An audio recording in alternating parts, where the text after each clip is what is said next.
right, so we're just gonna kind of continue on with where we left off. And just a little reminder, when we started off talking about angles, remember, gosh, clockwise meant a negative angle and counterclockwise meant a positive angle. So something to think about. And then we also talked about like very specific angles that were really important to us. We started with degrees. So we said 0, 90, 180, 270 were like the big angles that we had to know.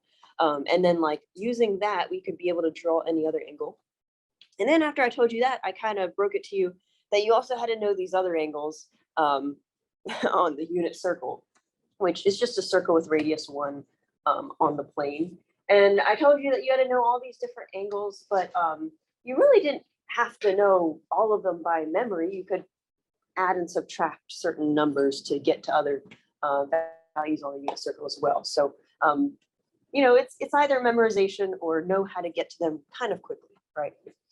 Once I told you all about degrees, I told you that there's really nothing mathematical about using degrees, right? The only reason we use degrees is because sailors used them back in the day, and that's kind of how we knew where things were instead of like GPS or something like that. Okay, so because there's nothing mathematical about degrees, we have a new type of way to represent an angle, which we called radians, right? And radians kind of come about by looking at the circumference of a circle. So how long it takes to walk around the outside of a circle. And instead of 360 degrees in a circle, there's 2 pi radians in a circle. So everything kind of stays the same, but instead of 360, we're using 2 pi. Okay. Now we said, okay, if 0, 90, 180, 270, and 360 are really important using degrees, then with radians, it would be 0, pi over 2, pi, 3 pi over 2, and 2 pi. Okay, so those are the kind of important ones to know. All right, moving on. Then we started talking about the coterminal angles, which remember are angles that have different numbers, but they represent the same picture, right? And I said, in order to find positive coterminal angles, you would take your angle, and instead of adding 360, you would add 2 pi, right? Because, well, they represent the same thing. Okay, let's talk about how we do the negative coterminal angles. And for anyone that walked in, is there anyone who needs the notes? I forgot who walked in, but I think everyone's got them. All right, then good. We're still dealing with the same angle, negative 5 pi over 4. What do you think I'm going to do to find a negative coterminal angle?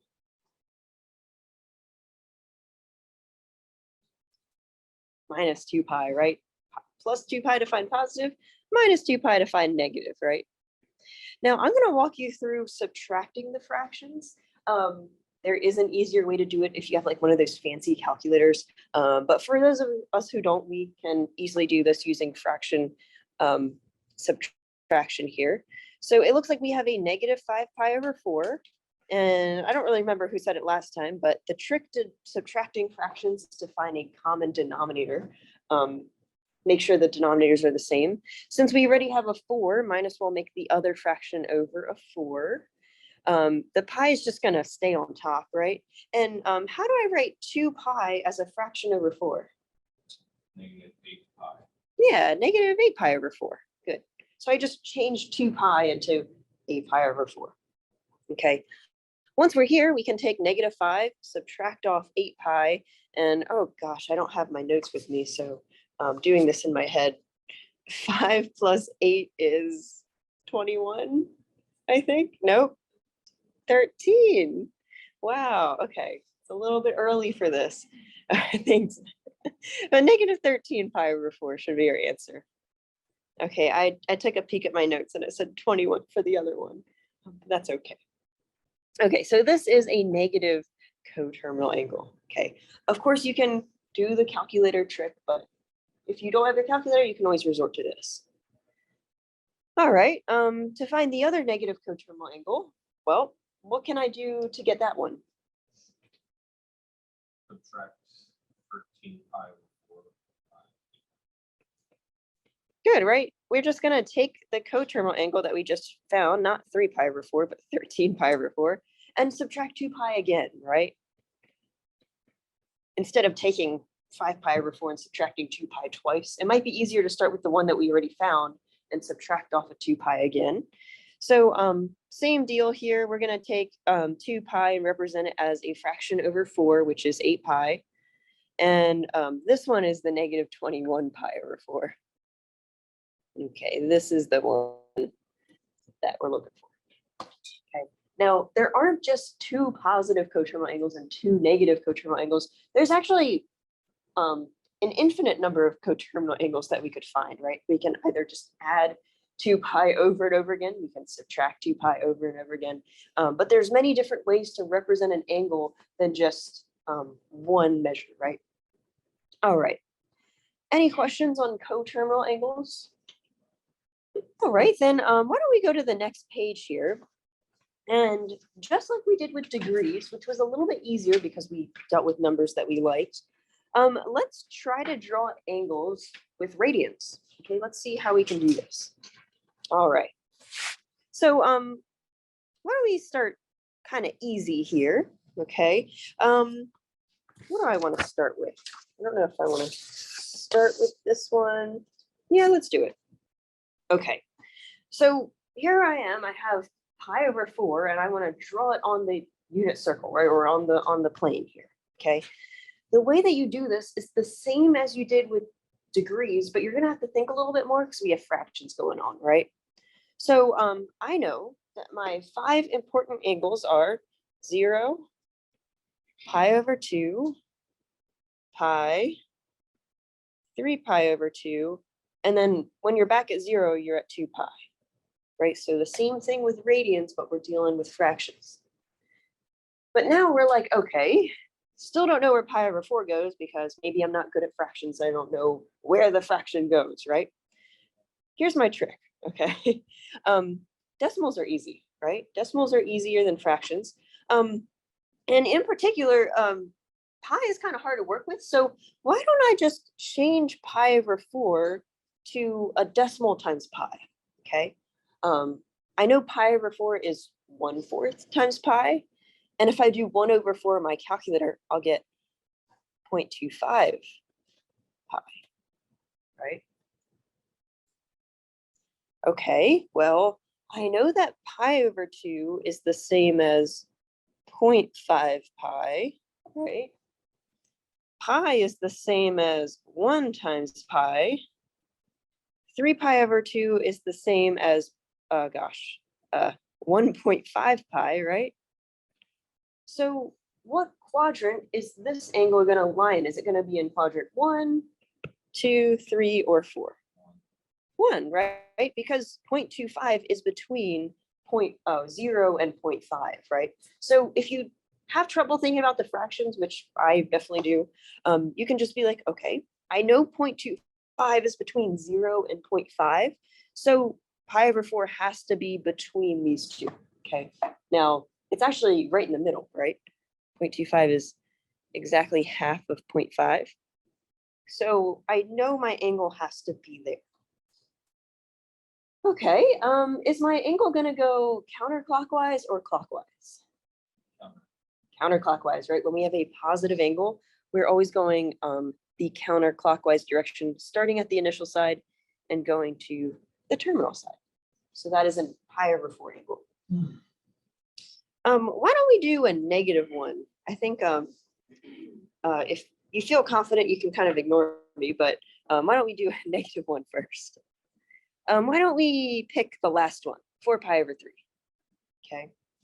Now, you can go backwards, like way number 2 that I showed you with the degrees.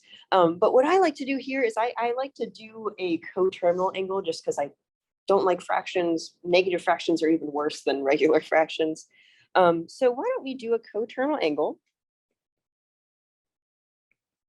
And I definitely want it to be positive, right? So what am I going to do to 4 pi over 3?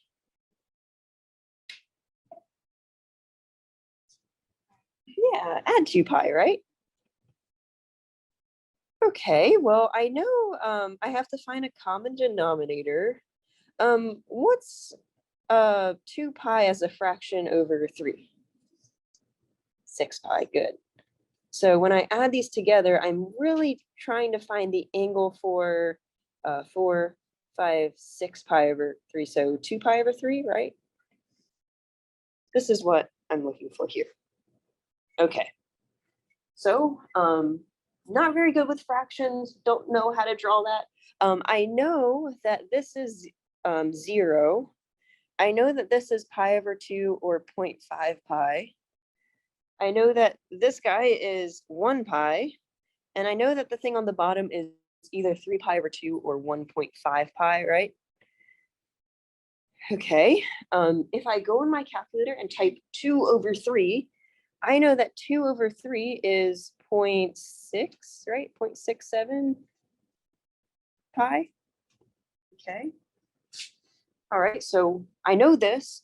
What quadrant, 1, 2, 3, or 4, is my angle going to be? 2, right? I know that 0.667 is between 0.5 and 1, probably closer to the 0.5, right? So I'm going to draw my final angle about here. Okay. Now, keep in mind that we started with a negative angle. So is my angle going to go clockwise or counterclockwise? Clockwise, right? Clockwise means a negative angle. I'm going to start at my initial side, go clockwise to the terminal side. All right. Any questions on drawing radians? All righty, then I have, I guess, 4 more examples left for you. Why don't you take a couple minutes, try to draw these. I know it seems kind of simple that I'm asking you to draw angles, but I promise you, if we don't know how to do this, then the rest of the stuff is going to be really, really hard. So why don't we start with this and move forward from there. All right, let's come up to the front here and go over some of these. All right, let's start with number 2. So I got Stephen to write this one up. Do you kind of want to take us through your thought process here? Okay, so in the previous one, pi over 4 is between pi over 2 and 0. Well, then between pi over 2 and pi would be pi over 3 pi over 4. That's a good way of thinking of it. I actually didn't think about that. Literally just quarter and then quarter. Yeah, that's actually a great way to think of it. I remember the whole unit circle back in high school trig, so. Yeah, we'll get to the unit circle with radians, and it'll be a fun day when we do that. No, oh God, we'll get there, I promise. But basically, what Stephen says is, okay, I know that pi over 4 is half of like a quadrant, so 3 pi over 4 has to be a half of a quadrant, another half of a quadrant, and then another one. So that's how we got this one. All right. Any questions on number 2? All right, going over to number 3. I forget who wrote this one up. Was it Riley who wrote this one up? All right, do you want to take us through your thought process here? 7 over 6 in the calculator to get 1.16, and so the quadrants, it would be quadrant 3 between 1 and 1.5. Perfect. Yeah, so the calculators are best friend here, right? Especially with fractions. I am notoriously bad at fractions. I hated math in like elementary school when we had to deal with fractions. I didn't know what was going on, but we have our calculators now, which is nice. So very nice on number 3. Let's move on to number 4. This one was asking us to find negative pi. Ainsley, do you want to take us through this one? You got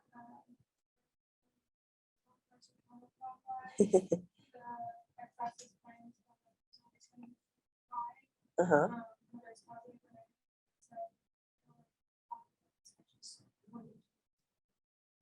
Perfect, right? It's always going to be pi no matter which direction you go, because this is like a very symmetric sort of graph going on. So of course, pi has to be here. So great job with that one, Ainsley. Does anyone have any questions so far? All right, I'm going to explain Yaz's one. So it looks like what Yaz did here is she took her angle. She was like, okay, it's negative, so I need to add 2 pi, change 2 pi into a fraction over 4 to get 5 pi over 4. Then I think she went her calculator, did 5 over 4 to get 1.25, realized that 1.25 is between 1 and 1.5. And it's actually like smack in the middle, right? So she drew her angle here. And since it's negative, we went clockwise. All right. Any questions on drawing radians? I think we feel pretty confident in drawing these guys. We'll be going back to this throughout the trig section. So I'm glad that we know how to draw these. And why don't we move on to the next page and talk about something else? All right. So let's just talk about degrees and radians. There's a relationship, right? I know that if I go halfway across the circle, I'm at either 180 degrees or pi radians. They actually mean the same thing, right? Going 180 degrees and going pi is the same thing, okay? Now, I know my chemistry people are going to kind of be comfortable with doing conversions, but for those of us who aren't in chemistry right now, I have an easy way to convert between a degree and a radian, okay? Let's say we start with a degree and I want to go to radians, okay? The way that we convert is you're literally going to take your degree, you're going to multiply it by pi over 180. Okay, so that's what you're going to do here. Okay, for example, if I gave you 150 degrees and you wanted to know what that was in radians, what you could do is you could take 150. Okay, you're going to multiply it by our conversion factor, pi over 180 degrees. And if you ever get confused if you're multiplying by the right thing, the thing on top, so the degrees and the degrees on the bottom, they should kind of cross out, okay? So you can kind of think of it as crossing out the top and the bottom. The degrees should cancel each other out, okay? Once we do this, I can do 150 pi over 180, right? Just multiplying across. Okay. I think both of these are both divisible by 10. If I divide by 10 on the top and bottom, I get 15 pi over 18, right? And then I think both of these are both divisible by 3. So dividing by 3 on the top and bottom, I get 5 pi over 6. Okay, so 150 degrees is the same thing as saying 5 pi over 6. All right, let's do the other way. Let's say I gave you a radian and you wanted to know what that was in degrees. All you have to do is multiply by 180 degrees over pi. So just flip the conversion factor and you'll get the different result. Let's say I wanted to convert pi over 3 to degrees. I would start with pi over 3. I'd multiply it by this conversion factor, 180 degrees over pi.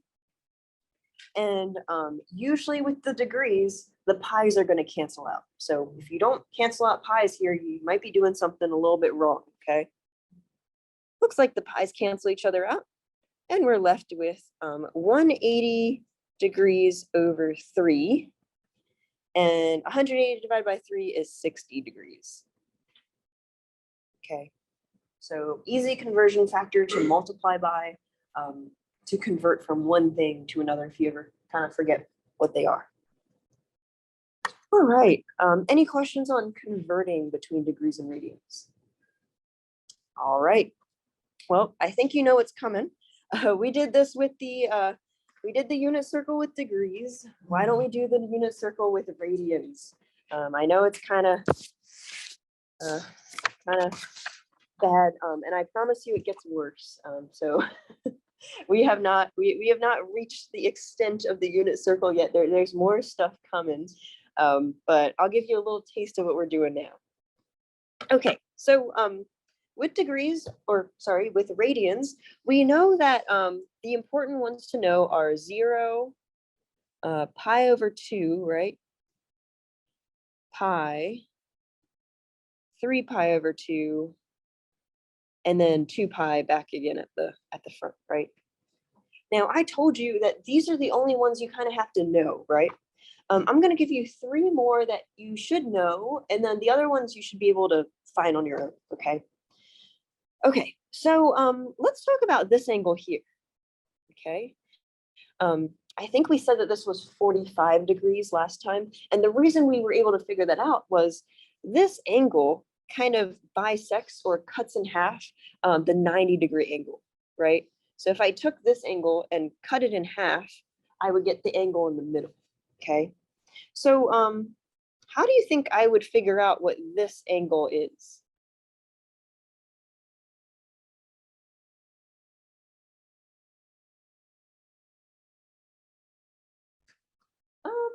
I guess you could figure out what the angle is and then add 2 pi. But I'm kind of thinking of kind of using what we did before, cutting 90 degrees in half. What's the analog to cutting 90 degrees in half with radians?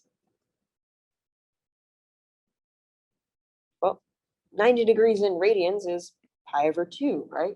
So in order to get this angle, I could just cut pi over 2 in half, right? What's half of pi over 2?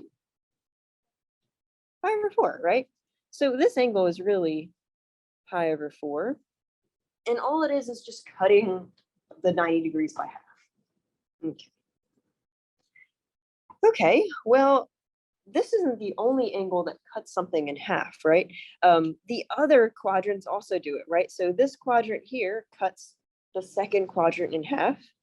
This angle cuts the third quadrant in half, and this one cuts the fourth quadrant in half, okay? Let's just say I wanted to find what this angle was.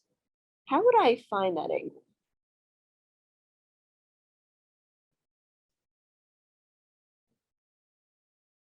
Add pi over, I didn't hear what you said, sorry. We could cut pi in half, but that would actually give us this angle. I know that this is a fourth, this is a half, and I can get a half by just adding a fourth to itself, right? How do you think I can get this one? Good, right? Just kind of like what we did with degrees. In order to get this angle, I could take the 90 degrees and add on a 45. So the analog to that would be taking, so to get this one, you could take pi over 2 and adding on pi over 4. Okay. Now you're probably looking at this and being like, okay, how do I do that, right? Not sure how we can do this. You can either use your calculator, which is kind of like the cheating method, or you can find a common denominator, right? Looks like our common denominator is going to be 4, right? So I'm adding pi over 4. What's pi over 2 as a fraction over 4? 2 pi over 4, good. So 2 pi plus pi is 3 pi over 4. This angle has to be 3 pi over 4. Okay. And to get the other angles, you can add pi over 4 to either pi to get this one, or 3 pi over 2 to get this one, right? So we're just, as long as we know what this angle is, we can be able to figure out the other ones by adding pi over 4 to whatever angle that we started with. All right. Let's talk about the other ones. I think I remember talking about how this angle is like a third of the first quadrant, right? In fact, these two angles cut the first quadrant into thirds, right? Any guesses on what this angle is? Yes, I don't know why I made a face there because that's right. Pi over 6, right? This one is a third of pi over 2, so pi over 6. Any guesses on what this angle might be? Pi over 3, good. Okay. Now, if that's not intuitive to you, what I recommend doing is memorizing these specific angles. This one, and this one, okay? You also should know the ones that I kind of told you to memorize in the beginning, okay? So it's about 1, 2, 3, 4, 5, 6, 7, 8 angles to know. Once you have these, you can figure out what the other angles are by just kind of adding and subtracting, right? Okay, let's do an example on how we can find the other ones. How do you think I could find this one? So Good, right? To get to this angle, you could start at the 90 degrees part or pi over 2 and tack on a third of that first quadrant, right? So you're basically adding pi over 6 over there, right? So I think what Yaz is saying is to get this angle, you can start with the 90 degrees pi over 2 and add on pi over 6, which is the 30-degree angle, okay? Now adding fractions is hard, I know. Common denominator would be 6, right? And pi would be the second one. What's pi over 2 as a fraction over 6? 3 pi over 6, good. So 3 plus 1 is 4 pi over 6. And I think we can simplify that a little bit better. Let's see, 4 and 6 are both divisible by 2. So this would actually be 2 pi over 3, right? So 2 pi over 3 is the angle here. All right, let's just do this one here. Okay, how do you think I should get, or how I would find this angle here? Yeah, take the 90 degrees and add pi over 6, right? Because we're adding on 2/3 of the graph now. So to get this one, I'm going to start with pi over 2, add pi over 6. Oh, my, pi over 3, sorry. All right, what's my common denominator now? 6, right? I can't just choose one of the fractions that's bigger because I can't make 2 into 3. So looks like my common denominator is going to be 6. How do I make pi over 2 a fraction over 6?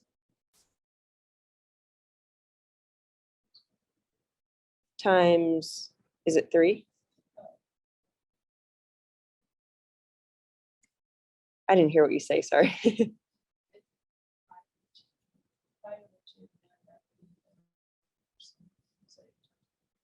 Yeah. Oh, okay, yeah. Okay, then with the 3, you times it by 2 to get 2 pi over 6, sorry. All right, we got there anyway. All right, so we're just adding these two together. So this ends up being 5 pi over 6, which we can't simplify any further. So it looks like 5 pi over 6 is that angle there. All right. How do we feel about finding the other angles? Okay, why don't we do one more? Let's try finding, I don't know, the first angle here, okay? What would I add together to get this angle?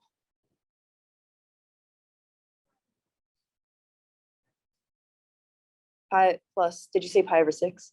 Yeah, perfect. I would start with my pi angle now, and I'm adding on something else, right? So I'm going to start with pi. I'm going to add on, so to get this one, pi over 6. Okay. Now, how do I get pi as a fraction over 6? Yeah, 6 pi over 6, right? Plus pi over 6. So to get this angle is going to be 7 pi over 6. Okay, so we're starting with different angles now, but we're still adding and subtracting or adding the same thing. All right, I'm going to give you a few minutes to find the other ones, and then I'll show you kind of a trick on how to know if you're on the right track or even how to memorize these. All right. I'm just going to kind of give this to you because I do want to talk a little bit more about this real quick. Okay, so what did we get for this angle here? 5 pi over 4, good. So this one should have been 5 pi over 4. And what two things did we add to get this one? It was pi plus pi over 4, right? So in order to get that one, you would have added those two together. To get the next angle in quadrant 3, what did you add together?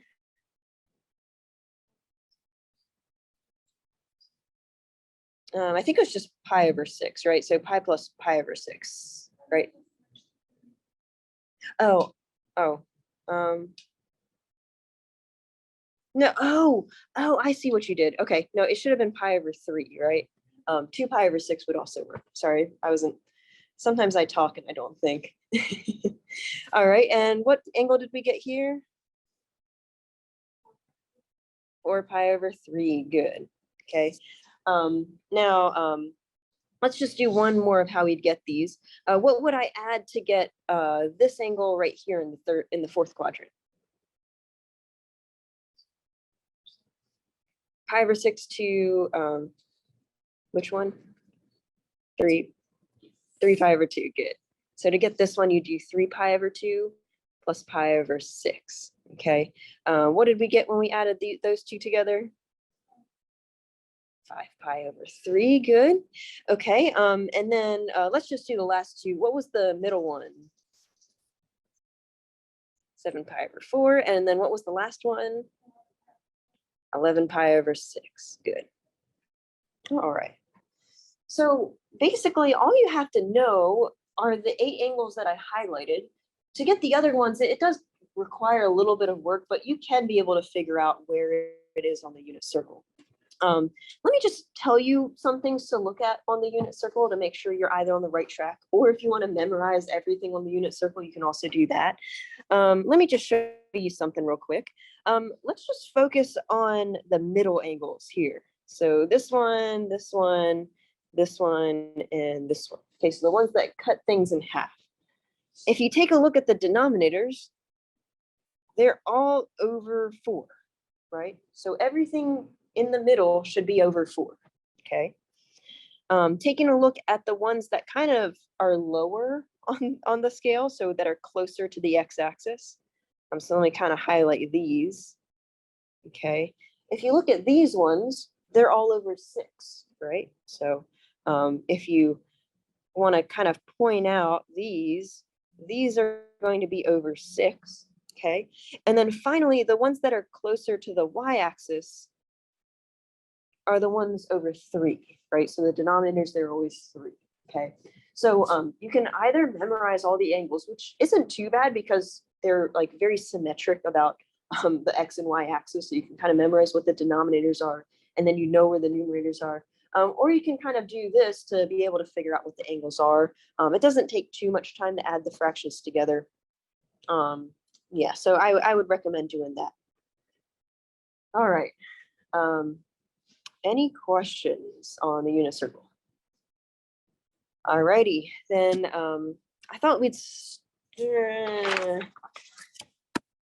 okay, let's, just so I want to get these notes out of my hands, let me pass out these guided notes. We'll talk about like something and then I'll let you out. Do a little introduction to trig. I know it's very intimidating, so I think if we start it today, it might make things a little bit better. Okay, and we're gonna kind of stray away from the idea of angles on like a circle, and we're gonna start talking about well, the tri in trigonometry, which are triangles, right? Trigonometry has the word tri, so we're definitely dealing with some sort of triangle, and very specifically, we're talking about right triangles. Okay, right triangles are triangles that have a 90-degree angle, right? So it's got like a very sharp 90-degree on one edge, okay?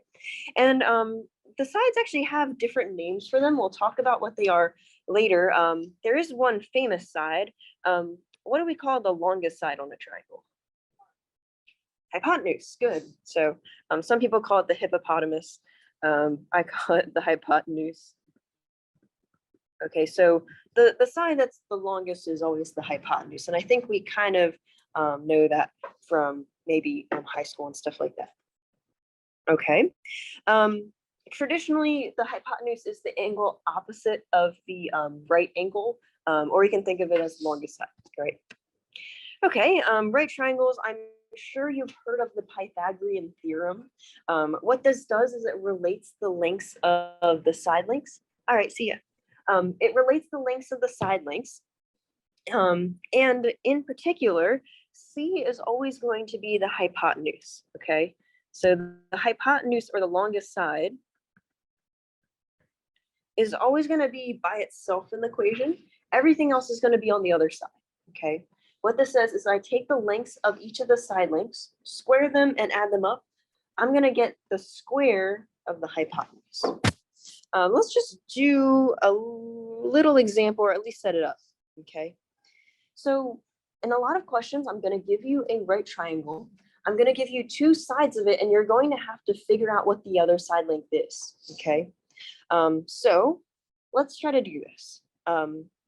Which side is the hypotenuse here? 15, good. So 15 has to be C, right? C is always the hypotenuse. Okay, the other ones, it doesn't matter what A and B are, okay? Let's just make A the question mark and B the 4. It doesn't matter which one it is. Using the Pythagorean theorem that says A squared plus B squared equals C squared, I'm just going to plug stuff in. Instead of using a question mark, let's just use A. I don't really like question marks in my formulas. I know that B is 4 and C is 15. Okay, I guess we can finish this one up a little bit. All right, I'm cleaning this up a bit. 4 squared is 16. 15 squared is 225. I did that in my calculator. I can't do that in my head. All right, and how do I get A by itself? What should I do first? Yeah, subtract 16 on both sides. So on the left, I'm going to have A squared. On the right, I'm going to have 209. And then what should I do on both sides? Square root, right? So I'm going to take the square root of both sides. What am I forgetting? Plus or minus sign, right? So that's what I'm going to put here. So on the left, I'm going to have A by itself. On the right, I'm going to have plus or minus the square root of 209, which I can leave by itself. If you're doing WebAssign, you might want to leave that alone. It actually ends up being like 14.46, but let's just leave it as 209. Okay. So it looks like I have two answers. I can't have two side lengths as my answer. What's going on here?